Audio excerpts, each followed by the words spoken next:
नाशिक बाजार समितीमध्ये भाजपा विरुद्ध अजितदादांची राष्ट्रवादी आमने सामने आहेत।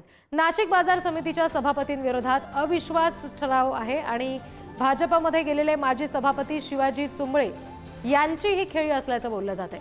विद्यमान सभापती देविदास पिंगळे अजित पवारांच्या राष्ट्रवादीचे नेते आहेत। 18 पैकी 15 सदस्य विद्यमान सभापतींच्या विरोधात आहेत। अविश्वास प्रस्ताव सादर करण्यासाठी 15 सदस्य पोलीस बंदोबस्तात दाखल झाले। नाशिकच्या जिल्हाधिकारी कार्यालयाला पोलीस छावणीचं स्वरूप सध्या आलंय।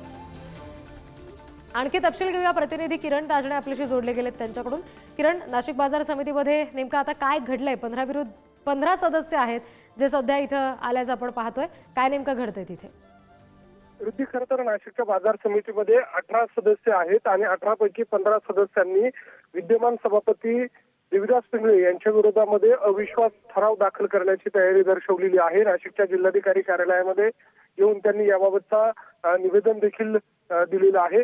एकूणच जर बघितलं तर चुंबळे विरुद्ध पिंगळे अशा स्वरूपाचा राजकीय सामना नाशिकच्या बाजार समितीमध्ये नेहमी पाहायला मिळत असतो आणि अशा सर्व परिस्थितीमध्ये आता अजित पवारांच्या राष्ट्रवादीचे नेते असलेले माजी खासदार देविदास पिंगळे यांच्या विरोधातच आता भाजपचे शिवाजीजी चुंबळे जे आहेत त्यांनी आता विरोध दर्शवलेला आहे।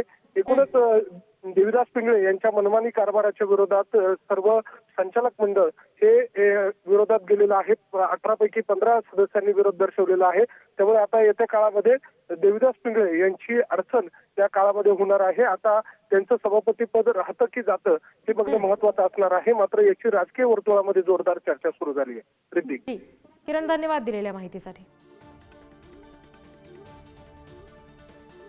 Thank you.